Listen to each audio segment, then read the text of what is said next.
Pemirsa, terima kasih Anda masih bersama kami di live event pelantikan Presiden dan Wakil Presiden Republik Indonesia. Pagi ini sepertinya di DPR RI sudah mulai ada beberapa tamu yang hadir untuk menyaksikan langsung pelantikan Presiden dan Wakil Presiden Republik Indonesia.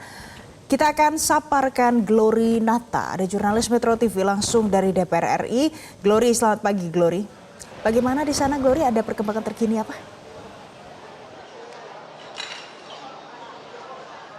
Ya, Valen dan juga pemirsa, benar sekali bahwa hari ini Presiden terpilih dan juga Wakil Presiden terpilih Prabowo Subianto dan juga Gibran Rakabuming Raka akan mengucap sumpahnya di gedung DPR MPR Senayan Jakarta Pusat, yang artinya tongkat kepemimpinan dari Presiden Joko Widodo dan juga Wapres Ma'ruf Amin ini akan dioper atau digantikan dengan Presiden terpilih Prabowo dan juga Gibran untuk nantinya 5 tahun ke depan. Dan hari ini akan dihadiri oleh 732 anggota DPR, MPR dan juga DPD RI. Kemudian ada mantan Presiden, mantan Wakil Presiden, termasuk perwakilan dari 37 negara akan sama-sama menyaksikan bagaimana jalannya pelantikan dari Prabowo dan juga Gibran, dan juga dari ketua umum partai politik, salah satunya yaitu nanti akan ada kehadiran juga dari ketua umum partai Nasdem yaitu Surya Paloh.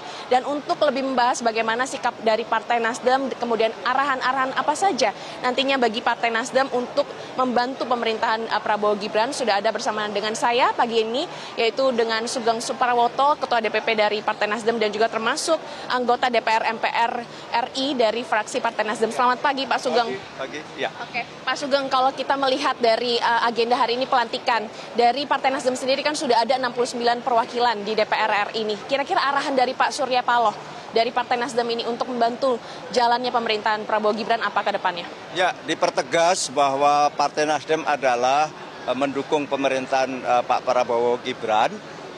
Kita dalam posisi di parlemen, kita sadari bahwa tantangan ini luar biasa. Geopolitik terpapar bahwa ini sangat tidak mudah. Konflik dunia yang begitu luar biasa. Demikian juga geoekonomi yang juga sedang tidak favorable. Pertumbuhan ekonomi dunia terus melambat, bahkan diperkirakan hanya 2,5% saja. Dan ini apa? Artinya tantangan ke dalam juga luar biasa besarnya nanti. Nah, kita bersyukur, nah di dalam negeri kita solid, kita semua pasca atau setelah pemilu ini kita dapat merasakan kebersamaan kita kembali. Nah, disinilah Partai Nasdem berkomitmen membantu atau mensupport pemerintahan Pak Prabowo Gibran ini, utamanya sekarang adalah di parlemen. Karena betapapun pentingnya, bagaimana nanti dari sisi dari aspek bagaimana ekonomi, politik, dan kita bangun secara bersama. Hukum juga demikian juga. Jadi di legislatif ini kan kita memerlukan juga bagaimana pemerintahan ini berjalan dengan undang-undang dan sebagainya. Dari sisi anggaran di APBN ini juga menjadi perhatian kita, bagaimana tidak mudahnya pendapatan negara misalnya. Kenapa demikian? Karena tadi ekonomi dunia melambat, juga harga komoditas kita terus turun. Padahal untuk bisa tumbuh, kita juga harus mengundang investasi dan juga ada ekspor dan juga konsumsi, baik konsumsi rumah tangga maupun konsumsi pemerintah. Nah, inilah yang kita secara bersama, agenda-agenda utama itulah yang mau kita perkokoh. Jadi kohesivitas dalam negeri dalam konteks sosial politik, demikian juga bagaimana ekonomi dapat kita selaraskan dengan berbagai tuntutan-tuntutan yang harus kita hadapi. Kita bersyukur kemarin kita dipercaya masyarakat bahwa Partai Nasdem naik 10 kursi dari 59 menjadi 69 kursi, dan insya Allah ini menjadi sangat signifikan di DPR nanti. Berarti butuh kolaborasi dari semua pihak ya Pak ya. Kalau dari Partai Nasdem sendiri mungkin bisa dijelaskan posisi Nasdem di komisi maupun nantinya di AKD ini, keberadaan pimpinannya ada di mana saja, kemudian apa yang hendak nantinya didorong di komisi-komisi ini? Ya, betul sekali. Nasdem di AKD di DPR RI mendapat 3 ketua, yakni Ketua Komisi 2 yang membidangi masalah dalam negeri, Komisi 9 itu membidangi masalah kesehatan, kependudukan, dan ketenagakerjaan, dan juga di Komisi 13 membidangi masalah hukum. Pimpinan yang lain ada di Komisi 3, ada Komisi 4, ada Komisi 3, ada Komisi 5, ada Komisi 6, ada Komisi 12, ada komisi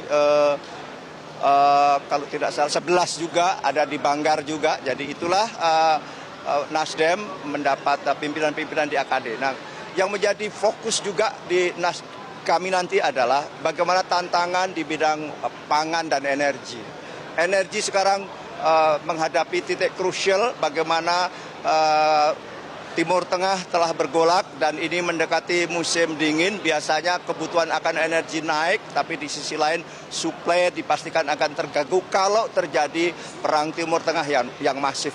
Ya, kita bersyukur hari-hari ini harga crude, harga BBM, harga minyak mentah tidak terlalu melonjak sebagaimana kita khawatirkan, sehingga kita belum ada problem yang krusial di energi, khususnya menyangkut tentang BBM.